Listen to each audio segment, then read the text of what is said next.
Thanks, Nita. Thanks, Hendra.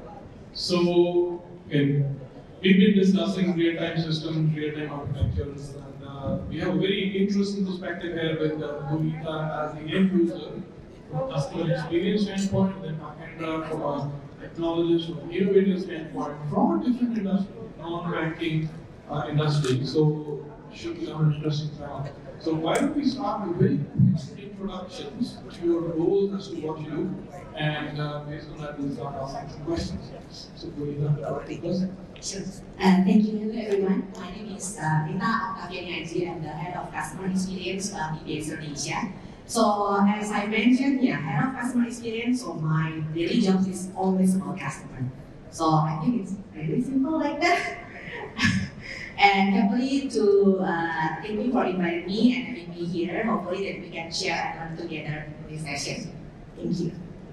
Good, thank you for having me. Good morning, everyone. My name is Hendra Sumiarsa. Currently, my day job is in Smartfren as a head of IoT. But other than that, I'm also active in several associations like Indonesia AI Society, Indonesia AI Society, Indonesia IoT Society, as well as Indonesia Chamber of Commerce, and in Indonesia Standard Board of Standard Board in government. Yeah, that's about it. Before my service in Smartfren, I also spent 6 to 7 years in Indosat previously. Thank you. Thanks for having me. So I think we'll start with Nita. Let's get the customer's perspective, and then we'll get the technology perspective. So how important is innovation in data, especially data movement, in the business transformation that you're doing? From a customer experience standpoint, both from an end user as well as the bank's perspective. So, where is the at DBS? Yeah, I think the answer will be the same with you, because yes, it is very important for us, because like what you mentioned before, that our customer always having like different needs, different expectations. If we as a bank don't have the real-time data, then how do we can service them and fulfill their expectations? So in DBS Indonesia, we have this DDOM, is data-driven operating model. So we work in a squad, so it's like a tribe or a pod. Every day we talk about data, so it's not only the data scientists, because we also have more than 100 data scientists in Indonesia only. But then everyone in DBS always talk about data. So in a meeting in a squad, for example, like the first questions will be, what is your DDOM? What is your levers? What is your drivers? What is your outcomes? And then what data can you provide to give value added to this meeting? So it's really important for us, and also for this kind of business transformation. So for example, like we talked a little bit back there. Then, for example, like if a customer wants to withdraw some money to the bank, and then they want like quickly withdraw, but then we went, hey, wait. You have to fill this form, you have to submit this documents, and then the customer will say, oh no, it's not my needs to get the cash quickly. So it's kind of different things between the customer side and the bank side. So that's why we see that the data is very important here, because with the data we can predict their behavior, and also to like speed up how we can achieve our business and customer outcomes. Thanks, Nita. Very, very interesting. Right? The perspective that the customer has, the organization have, and there's always a balancing act to keep both happy. So, with that, Hendra, going to you again. Can you talk about data from a telco perspective, and also telcos are the technology providers, the network providers for real-time movement of that data. So, if you can touch upon the importance of data also in real time, and how do you actually solve some of those problems? Yes, thank you. So let me step back a bit about now we are in Industry 4.0 era. So sometimes people mislead Industry 4.0 is about automation or digitalization. is not. Actually, it is the focus of Industry 4.0 is focus on customer experience, yeah. Customer and then customization. That's the most important thing. So globalization is about data. Collecting data now is very easy, but how to produce to make value of it, that's a different story. In telco, the movement, yeah, of subscriber, how they behave, we know. Yeah. That's why, yeah, because of customization, they focus on customization. They focus on customer satisfaction. It is very important that we have to provide right product at the right time. So data set is not only from telcos. We need to have to know what is our customer is behaving, what is their preference. Yeah. We have to be able to mapping those data at the right time, at exactly the right time. So previously, before 4G and next 5G, you said mentioned about 5G. It's all about historical data. Now, previously is big data, is volume of data. Once it is 4G and IoT, then it becomes variety and velocity. It's very fast. So then those kind of easiness of collecting data, and we need to able to create value, understand what is the customer complaint, customer customer preference. Yeah. So, for example, we launched a new product. Yeah. We don't know whether it is okay or not okay, but it's very fast. If it is something wrong, they are talking in social media. We need to know as soon as possible what went wrong in those area and who's the key opinion leader. Then we can have right question to fix whether it is going to be network issue or the product is not correct for that area. Then we can quickly revise or tweak the product. That is the very important. So, secondly, is about churn.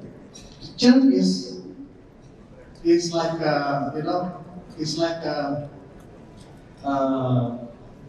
enemy, common enemy for all telco. Yeah, churn. So before the churn, we have to know whether this customer is going to churn or not. We can predict it by understanding the flow of data. Yeah, the flow of data, and then also we need to stay relevant. Stay relevant. Stay relevant means that we have to create right product for the customer. So upsell, cross sell with other, and then also collaboration. Stay relevant means we have to collaborate with. We cannot just sell telco product. There is use case above and beyond the connectivity part. So that is what customer need. Sometimes they need video. Sometimes they need game. Yeah. Data for game, and maybe for business is very different product as well. So that is very important to quickly launch product that is relevant with the market. Yeah, thanks, Hendra. Again, very topical. I'm sure banks face similar challenges, right? Although loyalty with banks is a bit higher, churn would be a lesser problem, but still a problem. You want to keep your customers happy, but cross-sell, upsell, making the right product available to the customer when they need it could be an interesting proposition. So, with that, let me ask you if you can share a couple of examples with us that give real-time information real-time eventually were available, probably you're already doing a few things with that. So what would a bank do from a customer experience standpoint? Any examples, any thoughts on this? Yeah. So, for example, like for a bank, if you want to onboard on banks, for example, you want to open an account, so you have to do some journey, right? So, for example, you have to do 10 journeys there, and then we as a bank use your data exactly in every step. So, for example, you have to download first the apps from the Play Store or App Store, and then you have to fill in the information, all of your personal information, and then maybe you have to wait for the OTP, and then maybe you have to do the face biometrics until the account is active, and then you can you use your saving account. We look at all those data. We use a lot of tools like Adobe Analytics, Matplotlib, Oni, Financial. Everything is data, right? The challenge for us is how to get the insights from the data, because we have, from only saving account, we have more than 3.5 million customer voices only for saving account. So can you imagine if we cannot read all the data and then get the insight? What happened with all those journey from step 1 up to step 10? And then we also look at every step. So for example, if you we have for maybe last 2 years, more than 30% drop off on the journey of onboarding saving account on face biometrics. So based on this data, we collect the data and then we, in Bahasa, we use all of slide language. So for example, we did also not only text mining but also text IQ. So for example, I will talk in Bahasa. If the system read about saya nggak ada masalah, but then maybe the system, because it's not too smart, they will see it's a sentiment of negative. But then if we see all the words there and the sentence is not negative, right? It's positive because no problem, I'm okay with this. But then how we combine the data before, the drop off on the face biometric, and the reason why sometimes customers won't tell us, right, the reason why. So based on that, we have some innovation, because we see like Indonesian behavior, customer behavior here, that maybe we a little bit lazy to read all the, the notification, if you want to do face biometric, then you have to read, you have to blink your eyes and then maybe turn, look at to the right, look at the left. Then Indonesian customer is a little bit lazy, right? So we just, hey, why can I just, just open my account?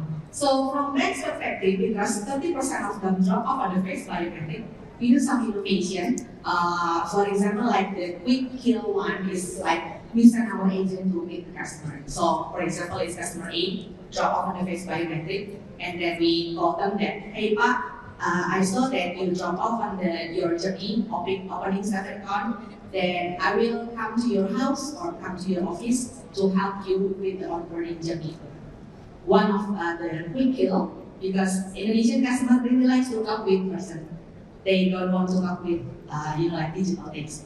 And other one is we work together with the bank, with Dukcapil, and etc. So then right now, maybe 2 years later, you can see a lot of digital banks also use face biometrics. So I think that's one of the example of how we leverage data, and depends on the behavior of a customer. So for example, like I said, it's Indonesian population, maybe they don't want to talk to digital, but they prefer to talk to human.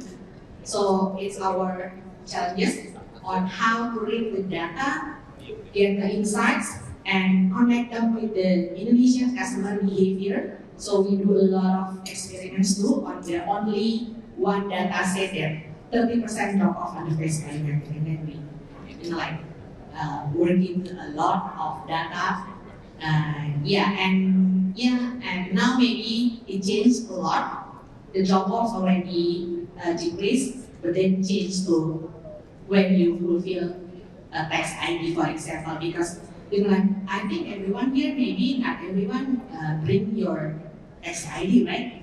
So yeah, it depends on the time, like Pak Hendra said, the time and then the circumstances of customer when they want to onboard with a bank. For example, like I said, onboard a saving account. I think that's one of example of. That's very insightful. Very insightful. So, and it's a conversation we'd love to carry on to the next one, but we are out of time. So, just a quick wrap up from you, Mark Hendra.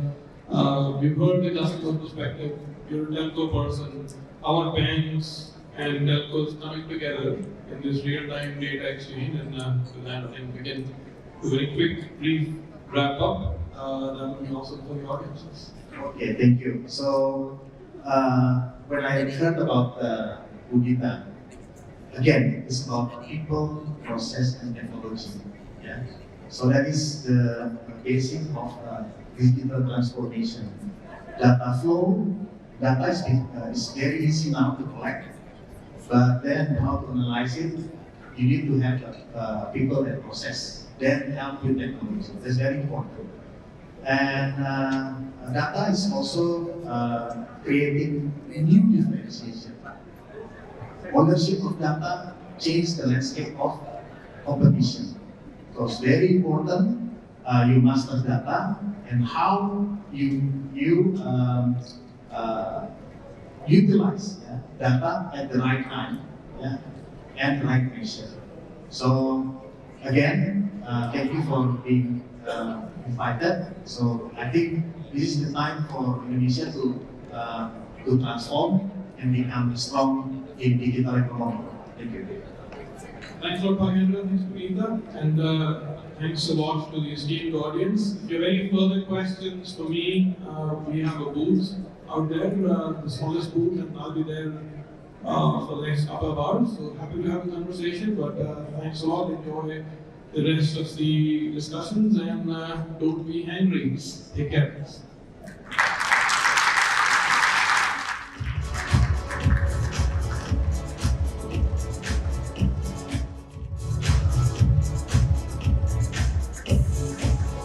All right.